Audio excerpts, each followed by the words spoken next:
কারক শিখব।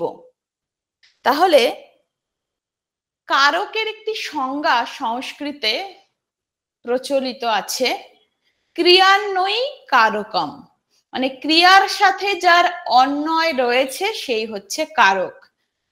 আর অন্বয় অর্থাৎ সম্পর্ক। ক্রিয়ান্বয়ী কারকম মানে ক্রিয়ার সঙ্গে যার অন্বয়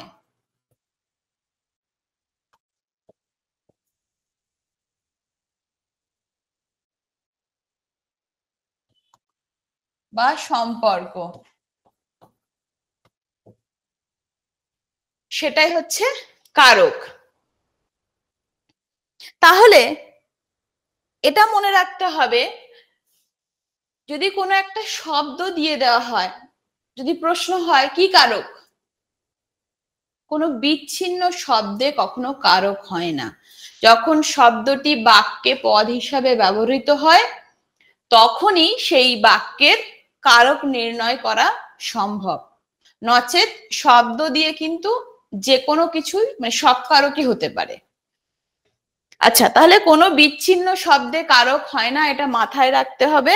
তাহলে কারকের সাথে সম্পর্ক রয়েছে ক্রিয়ার। আচ্ছা, তাহলে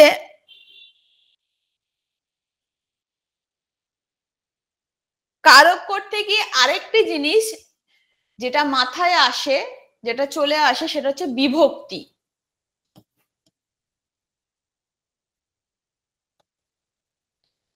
বিভক্তি কি বলছি? বিভক্তি হচ্ছে বিশেষভাবে বিভাজন করা বা ভাগ করা।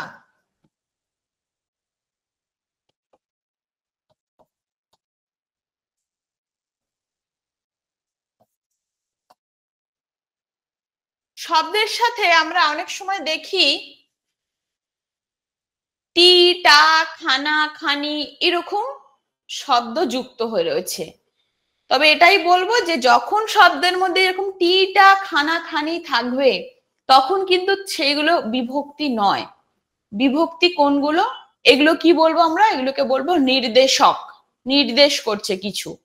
তাহলে বিভক্তি কোনগুলো? কে, রে, এ, অন্ত্যস্ত, এই সমস্ত হচ্ছে বিভক্তি। তাহলে বিভক্তির সংখ্যা বাংলায় বলছে 4টে বা 5টা। কি কি? এ, কে, রে, অন্ত্যস্ত, আর আরেকটি দিয়ে সহজে বোঝা যায় র বা এর, এরা বিভক্তি। যদি র বা এর যদি কোনো শব্দের সঙ্গে যুক্ত হয় তখন সেটা হয়ে যায় সম্বন্ধ পদ। আমরা আলোচনার মাঝখানে আনবো আবার। আচ্ছা, তাহলে বিভক্তি বলছি কি বিশেষভাবে বিভাজন, বা ভাগ করা। বা এরকমও বলতে পারি যে কোনো বর্ণ বা বর্ণগুচ্ছ যখন শব্দের সঙ্গে বসে শব্দকে পদ হিসাবে, মানে পদে পরিণত করে যখন অন্য পদের সাথে অন্বয় বা সম্পর্ক স্থাপন করে। কিরকম? যখন আমি ভাত খাবো, আমি একটি শব্দ, ভাত একটি শব্দ, খাবো একটি শব্দ। কিন্তু এই যে আমি ভাত খাবো যদি একটি শব্দ, এগুলোকে আমরা কখনোই পদ বলতে পারবো না। যখন বাক্যটার মধ্যে বসাচ্ছি তখনই শব্দ পদে পরিণত হয় এবং ওই একটি শব্দ আরেকটি শব্দের সাথে যেন একটা অন্বয় তৈরি করে। আমি ভাত খাবো বা আমি খাবো বা ভাত খাবো, শুধু আমি বললে আমি আমার মনের ভাবটাকে সম্পূর্ণ প্রকাশ করতে পারি না। তাহলে বিভক্তি কি করে? কোনো বর্ণ বা বর্ণগুচ্ছ, মানে যে এ বা কে বা রে বা অন্ত্যস্ত বা শূন্য, শূন্য একটা বিভক্তি। কিছু না থাকাটাও, শব্দের সাথে কিছু নেই, মানে আমি ভাত খাবো, ভাতের সাথে কিছু যুক্ত নেই, এই শূন্য রয়েছে, কিছু না থাকাটাও কিন্তু শূন্য বিভক্তি। তাহলে যখন এইরকম বর্ণ বা বর্ণগুচ্ছ শব্দের সঙ্গে যুক্ত হয়ে শব্দকে পদে পরিণত করছে, করে যখন শব্দের সাথে পদের সাথে অন্য একটি পদের সম্পর্ক স্থাপন করে তখন তাকে বিভক্তি বলে। তাহলে কারক নির্ণয়ের সময় বিভক্তির বিশেষ ভূমিকা বা গুরুত্ব রয়েছে। আচ্ছা, তাহলে কারক নির্ণয় করতে গেলে আমাদের যে জিনিসটা মাথায় রাখতে হবে, তারপরে কি কি কারক আছে আমরা পড়তে পড়তে জানবো। কি কি আমরা কারকের আজকে কারক যখন শিখবো তখন কিছু কিছু নিয়ম দ্বারা কারক নির্ণয়কে জানতে পারবো। এক, যে শব্দের নিচে দাগ দেওয়া থাকছে মানে যে শব্দের কারক নির্ণয় করতে বলা হচ্ছে সেই শব্দের প্রাণ আছে কি নেই, সেই শব্দটিতে বিভক্তি যুক্ত আছে কি নেই, আর বাক্যের প্রয়োগের দ্বারাই বুঝবো যে সেই বাক্যের মধ্যে প্রাণ আছে না নেই। তাহলে একটি উদাহরণ যখন আমরা করব তখনই বুঝতে পারবো। আমরা কত ধরনের কারক জানি? কর্তৃকারক, কর্মকারক, করণ কারক, অপাদান কারক, অধিকরণ কারক, আর আরেকটি কারকও আছে গৌণ কর্মকারক। আর পদ পাচ্ছি কি কি?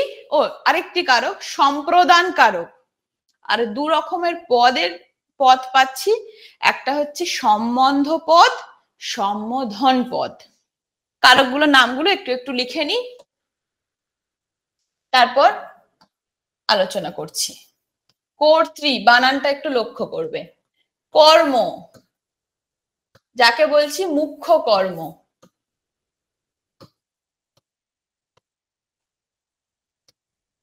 গৌণ কর্ম,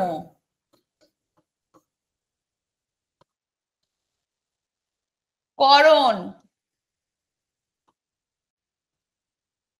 অপাদান, অধিকরণ,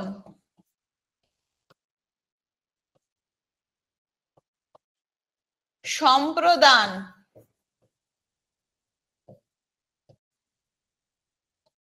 সাধারণত আমরা কারক বলতে 6 প্রকার বলি, কিন্তু এই গৌণ কর্মটাও কারকেরই একটি ভাগের মধ্যে পড়ছে।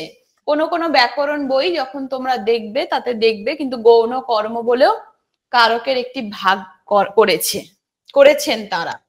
আচ্ছা, গৌণ সম্প্রদান আর পদ পাচ্ছি দুটো, সম্বন্ধ ময়বয় দন্ত নয় ধয়, আর সম্বোধন। বানানগুলো একটু লক্ষ্য রাখবে, এগুলো কারক এবং এগুলো পদ পেলাম। আচ্ছা, যদি বিভক্তি সব সময় বললাম শব্দের সঙ্গে যুক্ত হয়ে থাকছে, আর কি বললাম যে যদি শব্দের সঙ্গে কিছু না থাকে তাহলে মনে করা হবে সেখানে শূন্য বিভক্তি রয়েছে। আর কি অনেক সময় দেখা যায় যে বিভক্তি যে বললাম এ বিভক্তি, কে বিভক্তি, রে বিভক্তি, তে বিভক্তি বা অন্তস্থ বিভক্তি বা র বা এর, এগুলো ছাড়াও অনেক সময় কিছু অনুসর্গ অব্যয় থাকে। কি কি অনুসর্গ অব্যয়? দ্বারা, দিয়া বা দিয়ে, হইতে,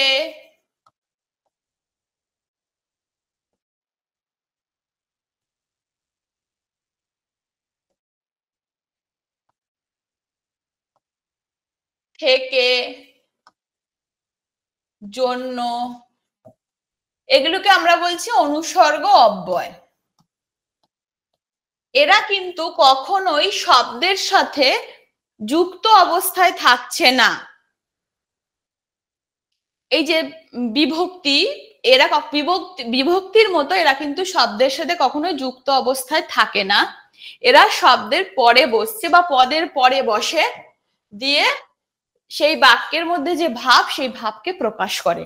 দ্বারা, দিয়া, হইতে বা কর্তৃক, তৈরি, রেফ, এই সমস্ত অনুসর্গ অব্যয়। তাহলে অনুসর্গ সবসময় শব্দের পরে বসছে, বিভক্তি সবসময় শব্দের সঙ্গে বসে শব্দটাকে পদে পরিণত করছে। আর কি করে? বিভক্তি সবসময় বললাম। আচ্ছা, বিভক্তি কি আগের পেজে উল্লেখ করেছি। এবার আমরা সরাসরি চলে আসব কর্তৃকারক। আমরা বলেছিলাম কারক নির্ণয়ের ক্ষেত্রে কয়েকটা জিনিস মাথায় রাখতে। কি কি? আমরা যে বাক্যের কারক নির্ণয় করব তার প্রাণ আছে না নেই আমাদের দেখতে হবে, আর বিভক্তি আছে না নেই দেখতে হবে। যদি প্রাণবাচক শব্দে প্রাণবাচক শব্দ হতে হবে এবং যদি বিভক্তি না থাকে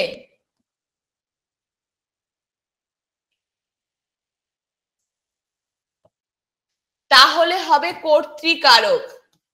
উদাহরণ দিয়ে বিষয়টাকে স্পষ্ট করি। প্রাণবাচক শব্দ হতে হবে, মানে কর্তৃকারক সবসময় প্রাণবাচক শব্দে হবে এবং তাতে কোনো বিভক্তি থাকবে না, তাহলে আমরা স্পষ্ট হব কর্তৃকারক। আচ্ছা, উদাহরণ।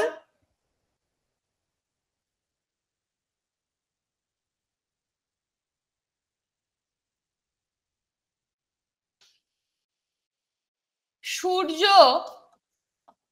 উঠিলে কুয়াশা কাটিয়া গেল।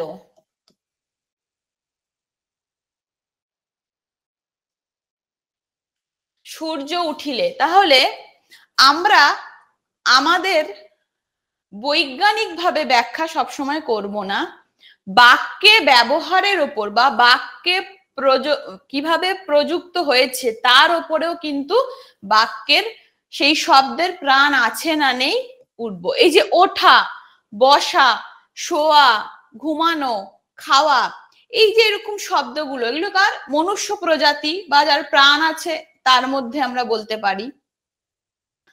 যেমন গাছের প্রাণ আছে, এই যে বৈজ্ঞানিক মত। কিন্তু তখনই আমরা আমাদের ব্যাকরণের কারক নির্ণয়ের সময় তখনই আমরা তাকে বিশ্লেষণ করব যদি সেই বাক্যের মধ্যে প্রাণ আছে বোঝায়, তখনই তাকে বলবো গাছের প্রাণ আছে।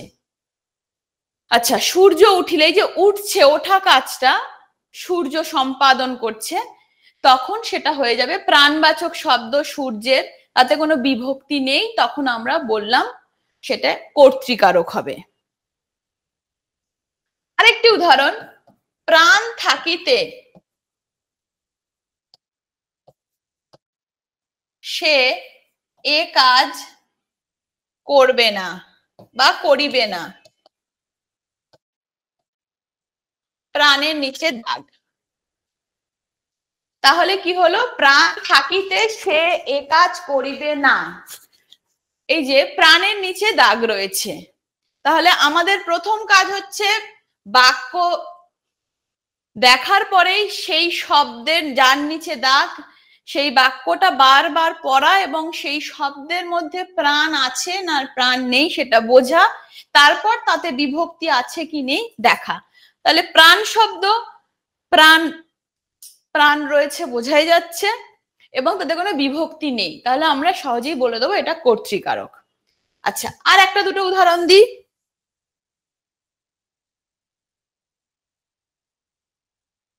আমার বইটা পড়া হয়নি। এই যে আমার প্রাণ রয়েছে, বিভক্তি নেই, সহজেই বুঝতে পারছি। আচ্ছা, এবার কোন কোন শব্দে, আচ্ছা আরেকটি কারকে যাই, তারপর আমি আবার এখানে ফিরবো। এবার আমরা পরের করব গৌণ কর্ম।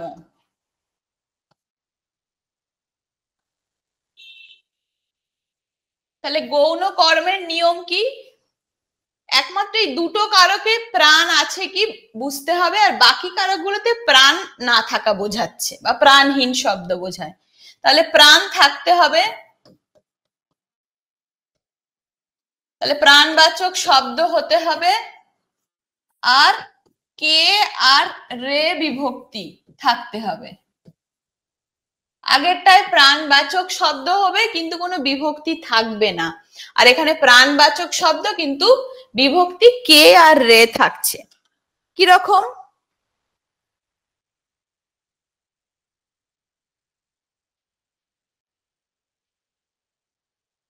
আমারে, তুমি,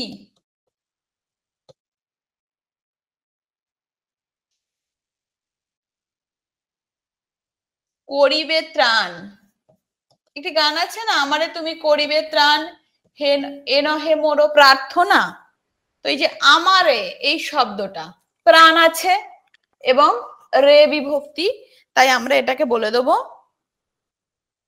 গৌণ কর্ম। পিতা মাতাকে,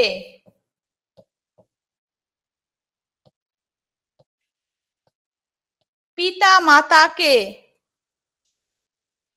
দেবতা বলেই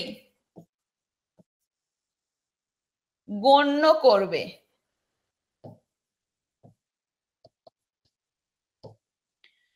তাহলে পিতা মাতাকে প্রাণ আছে বোঝা যাচ্ছে বাক্যে, এবং কে বিভক্তি যুক্ত হয়েছে, তাহলে গৌণ কর্ম স্পষ্ট হচ্ছে।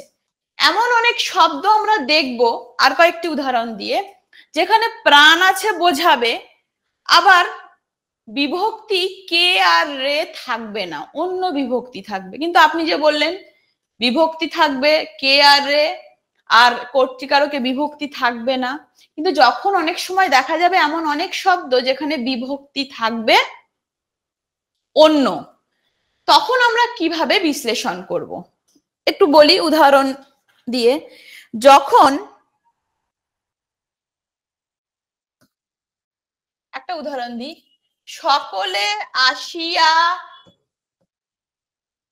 কাঁদিয়া পড়িল,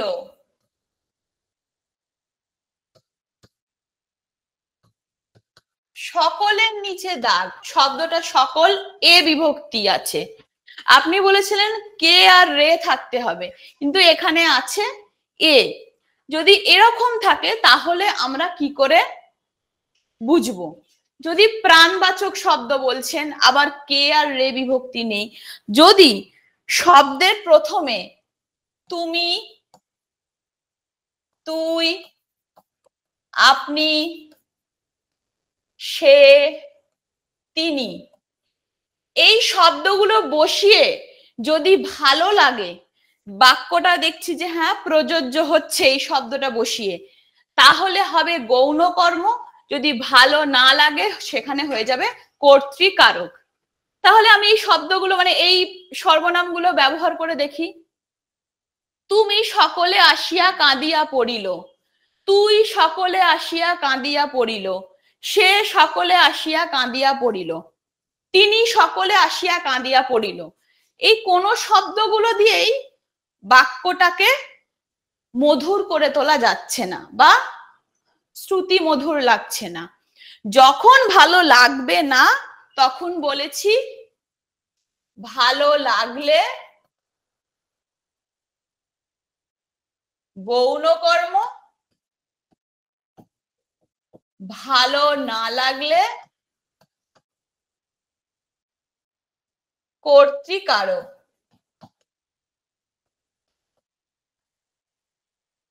তাহলে এখানে ভালো লাগেনি তার মানে কর্তৃকারক। এরকম কয়েকটি উদাহরণ দিই, তাহলে বিষয়টা স্পষ্ট হবে। পাগলে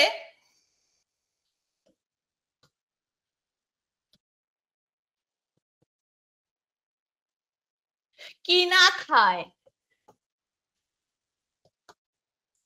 পাগলের নিচে দাগ, পাগল প্রাণ আছে স্পষ্ট, এ বিভক্তি রয়েছে, তাহলে আমাদের সূত্র অনুসারে কে আর রে থাকলে গৌণ কর্ম হবে, এখানে এ রয়েছে আবার প্রাণ রয়েছে, তখন আমরা এই সূত্রটা অ্যাপ্লাই করব।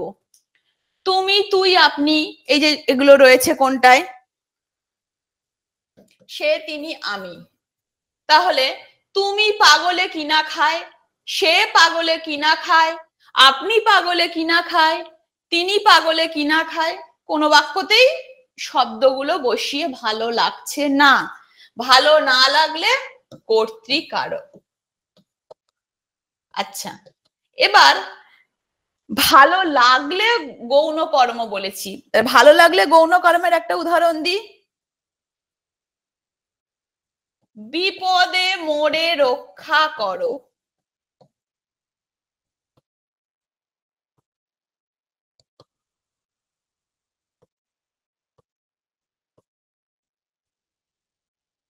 বিপদে মোরে রক্ষা করো, আমাদের সূত্র অনুসারে এটাই বিপদে কারা পড়বে, প্রাণ আছে এমন মানুষটাই পড়বে, প্রাণবাচক শব্দ। মোরে আমাকে রক্ষা করতে বলছে, এ আছে, তাহলে আমাদের সূত্র, ওই সূত্র কাজে লাগেনি, তখন এই সূত্রগুলো আমরা দেখব। তুমি বিপদে মোরে, মানে মোরে মানে আমাকে, তুমি বিপদে আমাকে রক্ষা করো, তুই বিপদে আমাকে রক্ষা করো, আপনি বিপদে আমাকে রক্ষা করো। তিনটেতেই দেখছি হ্যাঁ আমাদের এই বাক্যতে শুনতে ভালো লাগছে, তাহলে ভালো লাগলে বলেছি গৌণ কর্ম। আশা করি ক্লাস আমি বোঝাতে পারছি একটু হলেও। আমরা পরের ক্লাসে ফিডব্যাক নেব, ক্লাসটা কতটা তোমাদের কাছে স্পষ্ট হয়েছে। আচ্ছা, আরেকটি উদাহরণ দিই।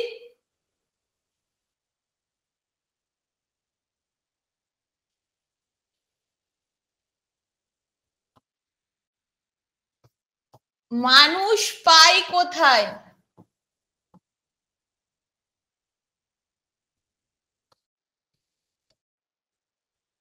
মানুষ পাই কোথায়, মানুষের নিচে দাগ, প্রাণবাচক শব্দ, বিভক্তি নেই, স্পষ্ট কর্তৃকারক।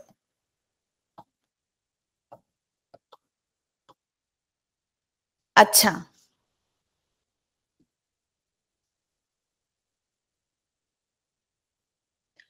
আমায় দয়া করো,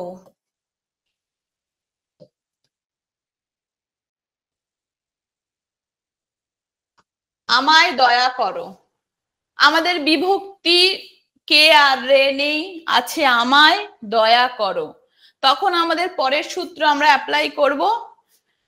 তুই আমায় দয়া করো, তুমি আমায় দয়া করো, সে আমায় দয়া করো, আপনি আমায় দয়া করো। আমরা দেখেই বুঝতে পারছি কতটা স্পষ্ট হয়েছে, শুনতেও ভালো লাগছে, তাহলে আমরা সেটাকে বলবো গৌণ কর্ম। আচ্ছা, আমরা আর উদাহরণে এগোবো না, আমরা পরের কারকে চলে যাব। কর্মকারক মানে যাকে আমরা বলছি মুখ্য কর্ম। মুখ্য কর্মের নিয়ম কি, প্রাণবাচক শব্দ, সরি প্রাণহীন শব্দ হতে হবে, আর তাতে কোনো বিভক্তি থাকবে না। প্রাণহীন শব্দ এবং বিভক্তিহীন শব্দ।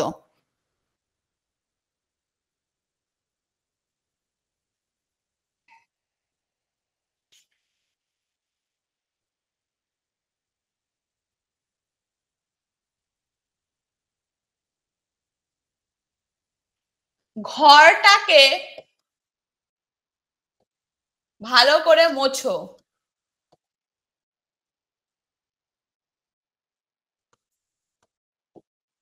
ঘরটাকে নিচে দাগ।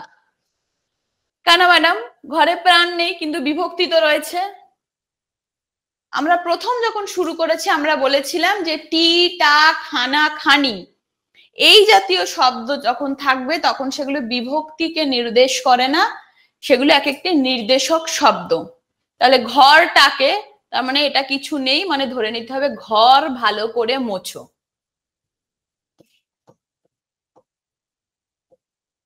তাহলে এটা হচ্ছে কর্মকারক।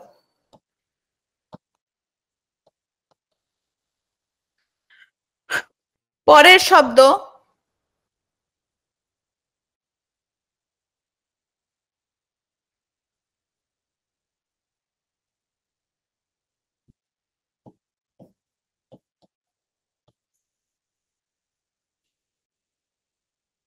হাতটাকে যন্ত্র করো।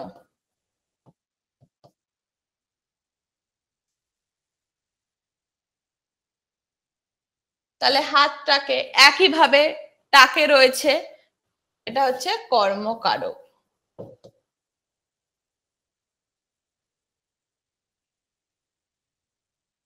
আচ্ছা,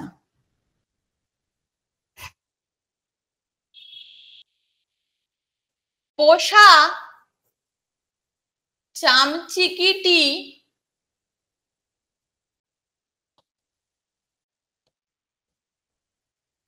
জিলিপি খাচ্ছে।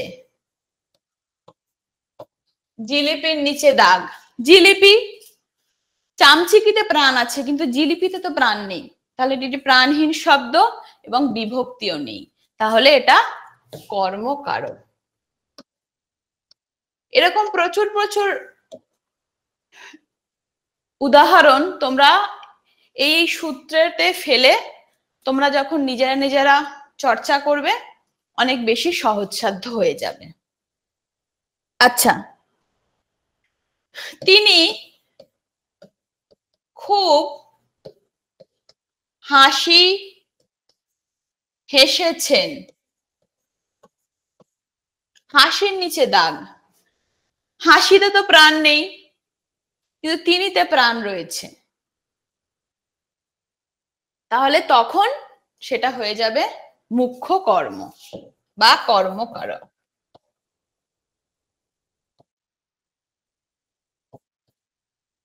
আচ্ছা, আমরা চলে যাব করণ কারকে।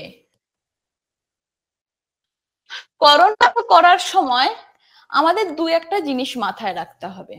এক কি, শরীরের কোনো অঙ্গ প্রত্যঙ্গ যখন কাজ করবে এবং যখন শীঘ্রই কোনো কাজ করা বোঝাবে, মানে আমরা যখন এই কারক নির্ণয় করব তখন আমরা দেখব যে এই আমরা যখন কারক দেবে তখন তো করণ কারকের ভাগ দিচ্ছি এরকম থাকবে না, আমরা এই সূত্রগুলোকে মাথার মধ্যে নিয়ে আমরা বিশ্লেষণ করে দেখব যে এটা কার মধ্যে পড়ছে। যখন শরীরের কোনো অংশ দ্রুত বা তৎক্ষণাৎ বা শীঘ্রই কাজ করা বোঝালে তখন সেটি হয়ে যাবে করণ কারক। আরেকটি কি দিয়ে বুঝবো, দ্বারা দিয়া। আমরা প্রথমেই বলেছিলাম এই অনুসর্গগুলো কর্তৃক, এই অনুসর্গগুলো দিয়েও কিন্তু আমরা করণ কারক নির্ণয় করব। আচ্ছা, একটি উদাহরণ দিই, হাতায় করে দাও।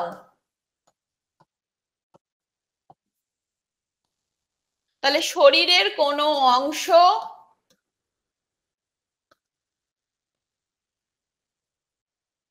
দ্রুত বা শীঘ্র বা তৎক্ষণাৎ তৎক্ষণাৎ সরি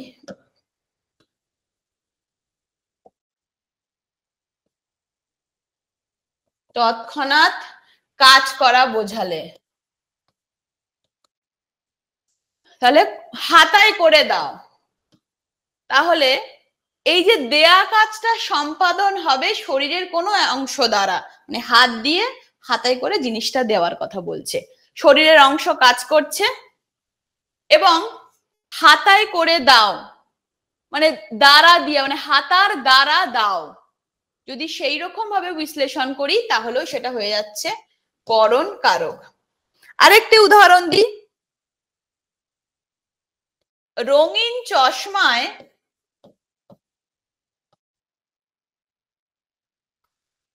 সবকিছুই রঙিন দেখায়।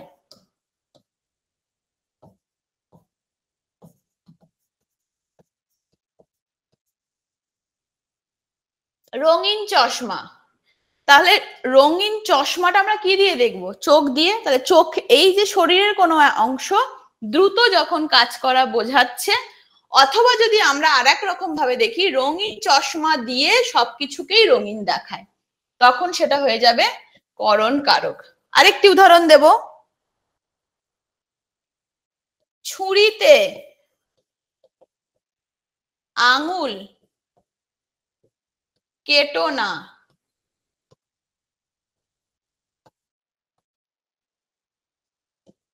তার মানে ছুরির কাজটা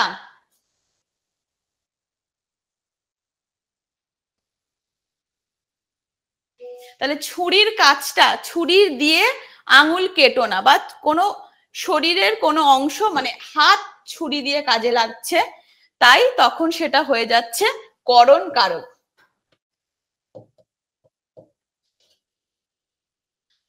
আশা করি উদাহরণগুলো দিয়ে কয়েকটা বোঝানো গেল। আমরা পরের বিষয়ে চলে যাব, সম্প্রদান কারক।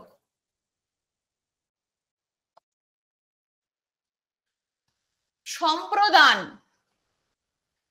সম্প্রদান মানে যখন কাউকে নিঃস্বার্থভাবে কিছু দান করা হয়।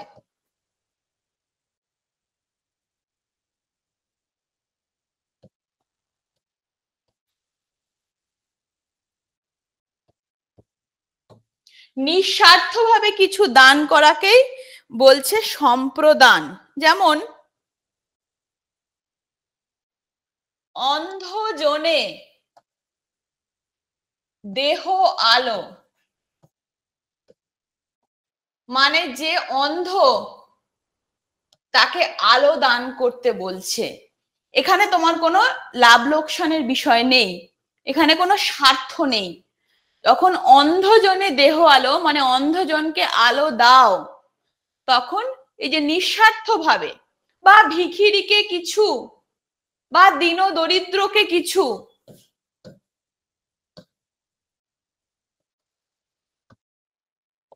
কিছু অর্থ প্রদান করো, যেখানে নিঃস্বার্থ বোঝাবে সেখানে হয়ে যাবে সম্প্রদান কারক।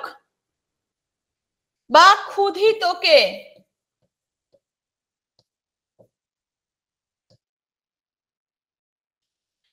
ক্ষুধিতে যোগায় অন্ন, মানে ক্ষুধিতকে অন্ন যোগাও, যখন নিঃস্বার্থভাবে যখন বোঝাচ্ছে তখন সেটা হয়ে যাচ্ছে সম্প্রদান কারক। আচ্ছা, পরের বিষয়ে চলে যাব, অপাদান কারক।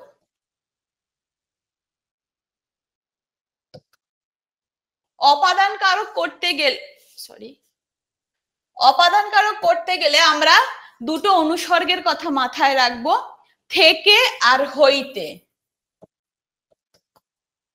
অনেক সময় বাক্যের মধ্যে এই দুটো অনুসর্গ সরাসরি বসতে পারে, অথবা বাক্যে ব্যবহারের মধ্যে অনুসর্গ কোথাও লুপ্ত অবস্থায় আছে এরকম, বা সুপ্ত অবস্থায় আছে এমনও ভেবে সেই কারক নির্ণয় করা যেতে পারে। আরেকটি নিয়ম কি বুঝবো, আধার থেকে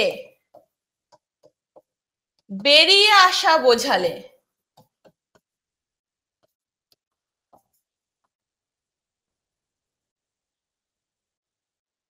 আধার মানে কি, কোন একটা পাত্র আয়ে চন্দ্রবিন্দু হলেই সেটা হয়ে যায় অন্ধকার। আধার মানে পাত্র, কোনো একটা স্থান থেকে যখন কিছু বেরিয়ে আসা বোঝায় তখন সেটা হয়ে যায় অপাদান কারক। কয়েকটা উদাহরণ দিই, চক্ষুতে জলের ধারা বহিল, চক্ষুতে, যদি আমরা এইরকম ভাবে বাক্যটাকে ভাবতে পারে, চক্ষু থেকে জলের ধারা বহিল, অথবা চক্ষু, এই যে জলের ধারাটা একটা আধার থেকে বেরিয়ে যাওয়া বোঝাচ্ছে, তখন যখন এইরকম বোঝাবে তখন আমাদের সেটা হয়ে যাবে অপাদান কারক। আর কয়েকটা উদাহরণ দিই, স্বর্গ থেকে দেবতারা পুষ্প বৃষ্টি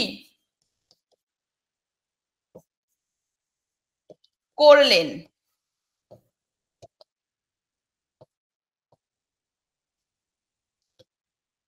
তাহলে এই পুষ্প বৃষ্টি করার কাজটা সম্পাদন করছে দেবতারা, তাহলে এই পুষ্প বৃষ্টিটা হচ্ছে স্বর্গ থেকে, আধার থেকে বেরিয়ে আসছে, যখন এমন বোঝাবে তখন সেটা হয়ে যাবে অপাদান কারক।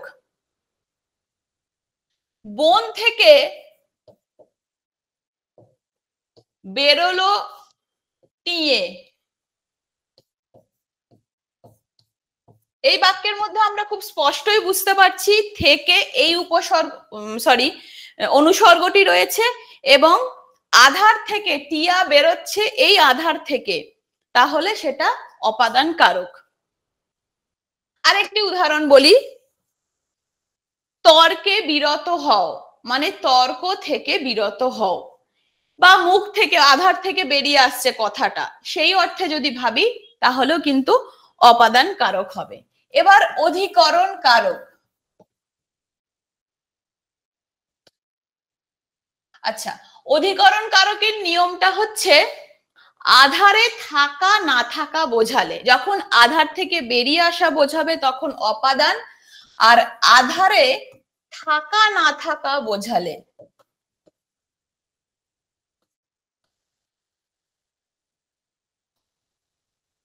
আর কি স্থান, কাল, ভাব, সময়, যখন এমন বোঝাবে তখনও কিন্তু অধিকরণ কারক হয়। রাত 12টা বেজে গেল,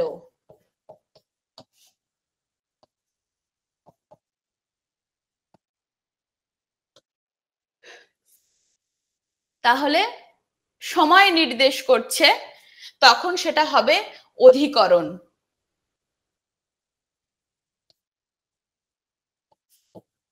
সূর্যোদয়ের সময় আসন্ন,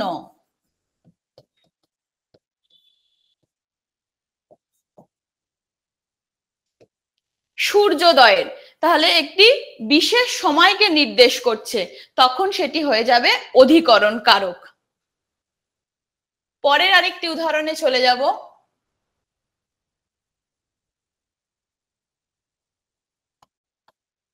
ছাদ থেকে ছেলেটি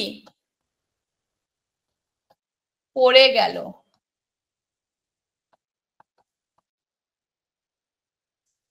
তাহলে ছাদ একটি স্থান এবং সেই আধার থেকে যখন বেরিয়ে আসা বোঝাচ্ছে বা পড়ে যাওয়া বোঝাচ্ছে তখন সেটি হয়ে যাচ্ছে অধিকরণ। স্পষ্ট? আচ্ছা, এবার আমরা করব সম্বন্ধ পদ।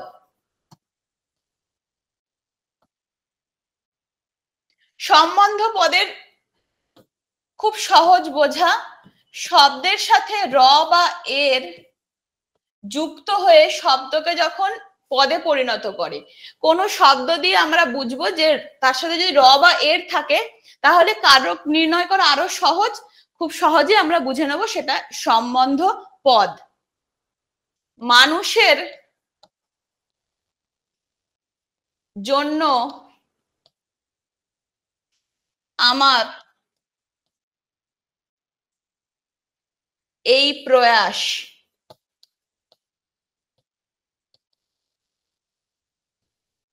মানুষ একটি শব্দ, তার সাথে এর যুক্ত হয়ে এই বিভক্তি যুক্ত হয়ে পদে পরিণত করেছে, তাহলে সহজেই বুঝে যাব এটি সম্বন্ধ পদ। আরেকটি উদাহরণ, গুরুর সেবা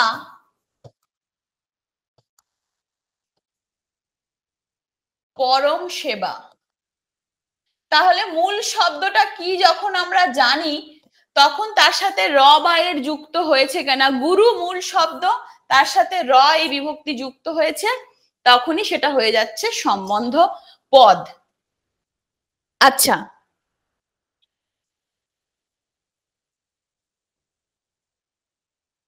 3 মাসের ভ্রমণে বেরিয়েছি,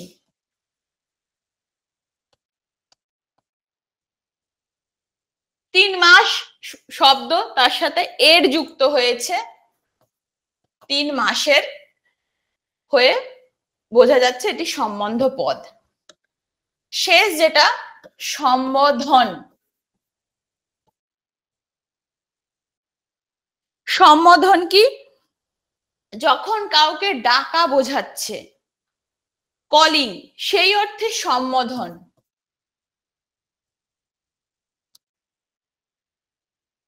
আমরা মানিক বন্দ্যোপাধ্যায় তোমার পদ্মা নদীর মাঝি পড়তে গিয়ে একটি বাক্য পেয়েছি, যদু হে, অনেক দূর থেকে যখন কাউকে ডাকা বোঝাচ্ছে, এই যে এই হেটা যখন প্রতিধ্বনিত হচ্ছে, যখন কাউকে ডাকা বোঝাচ্ছে, সম্বোধন করছে, তখন সেটা হয়ে যাচ্ছে সম্বোধন পদ। তাহলে বাক্য পড়বার উপরে কিন্তু আমাদের কারক নির্ণয় অনেক সহজসাধ্য হয়। তাই যখন আমরা বাক্যটা পড়বো তখন কি কি জিনিস আমাদের মাথায় রাখতে হবে, আমরা আরেকবার রিভার্সে যাব দিয়ে, কারক ক্রিয়ার সাথে একমাত্র সম্পর্ক থাকে যার, অন্য পদের সাথে তার কোনো সম্পর্ক নেই। একমাত্র ক্রিয়ার সাথে যখন অন্বয় বোঝায় তখনই সেটা হয় কারক। কারক পড়তে গেলে যেটা সর্বাগ্রে প্রয়োজন, বিভক্তি জানা। বিভক্তি হচ্ছে বিশেষভাবে বিভাজন বা ভাগ বোঝায়। বিভক্তিকে আমরা আরেকটি অর্থে কাকে বলে বলতে পারি, যখন একটি বর্ণ বা বর্ণগুচ্ছ যখন শব্দের সাথে বসে শব্দটাকে পদে পরিণত করে, যখন একটি শব্দ বাক্যে ব্যবহার হয় তখনই সেটি হয়ে যায় পদ। তো এই পদের সাথে যখন ব্যবহার হয় এবং অন্য পদের সাথে যখন সম্পর্ক বা অন্বয় স্থাপন করে তখন সেটা হয় বিভক্তি। কি কি বিভক্তি আছে বললাম, এ বিভক্তি, কে বিভক্তি, রে বিভক্তি, অন্তস্থ, র, এর। এছাড়া যদি কিছু না থাকে সেটা হচ্ছে শূন্য বিভক্তি, সেটাও বিভক্তি। আর বিভক্তি সরি কারক কি কি আছে আমরা পড়লাম, কর্তৃ, কর্ম মানে মুখ্য কর্ম, আরেকটি গৌণ কর্ম। সরি টু ডিস্টার্ব ইউ, বিভক্তিটা আরেকবার একটু বলবেন? বিভক্তি বলি, বিভক্তি হচ্ছে বিশেষভাবে যাকে বিভাজন বা ভাগ করা হয়। যেমন ধরো এই যে পড়ছিলাম, তার আগে বলে দিই, টি, টা, খানা, খানি। যখন কোনো শব্দের শেষে দেখব এরা কিন্তু বিভক্তি নয়, এরা নির্দেশক, কিছু একটা নির্দেশ করছে। যখন শব্দের সাথে এই জাতীয় শব্দ বর্ণ থাকছে এবং সেই বর্ণ শব্দকে পদে পরিণত করে, দিয়ে অন্য পদের সাথে যখন সম্পর্ক বা অন্বয় স্থাপন করছে তখন তাকে বলছি বিভক্তি। যেমন বললাম, কোন একটি বাক্যই আমরা ধরে নিই, সূর্যোদয়ের পরেই মানুষের প্রতিদিনের কাজ শুরু হয়। তাহলে এই যে সূর্যোদয়ের পরে, সূর্যোদয় পরে মানুষের কাজ শুরু হয়, যদি যেখানে বিভক্তি যুক্ত না করি, দেখো বাক্যটাকে সম্পূর্ণ ভাবে প্রকাশ করতে পারছি না, বা বাক্যের মধ্য দিয়ে সম্পূর্ণভাবে মনের ভাব প্রকাশ করা যায় না। কিন্তু সূর্যোদয়ের পরেই সারাদিনের আমাদের ক্রিয়া বা কাজ শুরু হয়। যদি এইরকম বলি, এই সূর্যোদয়ের সাথে এর যুক্ত হয়েছে, এই বিভক্তি যুক্ত হয়ে পরের যে শব্দ বা পদকে দেখো দুজনের মধ্যে সম্পর্ক স্থাপন হয়েছে, তখনই সেই বাক্যের মধ্যে আমাদের যে মনের ভাব বা যা ব্যক্ত করতে চাইছি সেটা প্রকাশ পাচ্ছে, তখনই সেটা হয়ে যায় বিভক্তি। এই বিভক্তি দিয়ে আমরা চিনতে পারবো যে বাক্যের মধ্যে এরা এই অবস্থায় বসেছে। কি কি ভাগ আছে বললাম, কর্তৃ, কর্ম, গৌণ কর্ম, করণ, অপাদান, অধিকরণ, সম্প্রদান। আর বিভক্তি দিয়ে আমরা চিনবো এই যে সম্বন্ধ আর সম্বোধন, এদেরকে। আচ্ছা, আর কিছু কিছু অনুসর্গ অব্যয় রয়েছে যারা হচ্ছে দ্বারা, দিয়া বা দিয়ে, কর্তৃক। আমরা কারক করতে গিয়ে এদেরকে পেয়েছি হইতে, থেকে, জন্য, এই সমস্ত। এরাও কখনো বিভক্তির পরিবর্তে বসে কারক সম্পাদন করে। এবার কর্তৃকারক করতে গেলে বলেছি প্রাণবাচক শব্দ হতে হবে, মানে যে বাক্য যখন আমরা দেখব, কারকের প্রথম নিয়ম, বাক্য দেখার পর সেই বাক্যের যার নিচে আমাদের আন্ডারলাইন করা রয়েছে সেই বাক্য শব্দটা প্রাণ আছে না নেই দেখব, তার সাথে বিভক্তি আছে না নেই দেখব, তাহলে সেটা হয় কর্তৃকারক। কর্তৃকারকের উদাহরণ দিয়েছি, এখানে কয়েকটি উদাহরণ। আর গৌণ কর্ম বলেছি প্রাণ থাকতে হবে এবং যদি শব্দের সাথে কে এবং রে বিভক্তি যুক্ত থাকে তাহলে সেটা গৌণ কর্ম। এমন অনেক উদাহরণ পেয়েছি যেখানে বিভক্তি কে আর রে নেই কিন্তু প্রাণ আছে, তখন আমরা কি করে করব বলেছিলাম যে সব বাক্যের প্রথমে এই যে তুই তুমি আপনি তিনি আমি সে এইগুলো সর্বনামগুলো ব্যবহার করে আমরা দেখব যদি ভালো লাগছে তাহলে তারা গৌণ কর্ম, যদি ভালো না লাগে তাহলে তারা কর্তৃকারক। তাতেও কয়েকটা উদাহরণ দিয়ে বুঝিয়েছি। আচ্ছা, এরপরে কর্মকারক মানে মুখ্য কর্ম, তাতে প্রাণ থাকবে না আবার বিভক্তিও থাকবে না, তার কয়েকটা উদাহরণ দিয়েছি। আচ্ছা, এবার করণ কারকের ক্ষেত্রে আমাদের যে যে অনুসর্গগুলো চলে আসে বা অনুসর্গগুলোর প্রয়োজন হয় তারা দ্বারা, দিয়া, কর্তৃক বা দিয়ে যাই বলি। আর কি দেখবো যে শরীরের কোনো অংশ যখন দ্রুত বা শীঘ্রই বা তৎক্ষণাৎ কাজ করা বোঝাচ্ছে তখন সেটা হয় করণ কারক। সম্প্রদান কি বললাম, নিঃস্বার্থ ভাবে যখন কিছু দান করা বোঝায়, যখন তার কাছ থেকে কিছু ফিরিয়ে পাওয়ার থাকে না তখন সেটা হয়ে যায় সম্প্রদান কারক। অপাদান কারক, অপাদান কারকের সময় এই অনুসর্গেরা আসে থেকে আর হইতে। আর কি বললাম, আধার থেকে যখন কিছু বেরিয়ে আসা বোঝায় তখন সেটা হয়ে যায় অপাদান। অধিকরণ বললাম যখন আধারে থাকা বা না থাকা বোঝায় অথবা কোনো স্থান নির্দেশ করে, কাল নির্দেশ করে, কোনো ভাব নির্দেশ করে বা সময় নির্দেশ করে তখন সেটা হয়ে যায় অধিকরণ। এবার সম্বন্ধ পদ খুব সহজ, আমরা কারক করতে গিয়ে প্রথমেই যদি দেখি শব্দের সাথে র বা এর যুক্ত আছে আমরা কিচ্ছু ভাববো না, চলে যাব সেটাই লিখে দেবো সম্বন্ধ পদ, তাহলেই কারকটা হয়ে যাবে। আচ্ছা, এরপরে বললাম এরা প্রত্যেকেই সম্বন্ধ। এরপরে বললাম সম্বোধন, যখন কাউকে ডাকা বোঝায় বা দূর থেকে বা কাছ থেকে তখন সেটা হয়ে যায় সম্বন্ধ, সম্বোধন পদ। তাহলে আশা করি আজকে আমরা যে দুটো পড়লাম সন্ধি আর কারক উদাহরণ সহযোগে তোমরা এই সূত্র দিয়ে তোমরা বিষয়টাকে যদি বোঝো আশা করি স্পষ্ট হবে। পরের দিন ক্লাসে কোনো সমস্যা থাকলে আমরা সেটা আলোচনা করব। আজ ক্লাস এই পর্যন্তই থাকলো।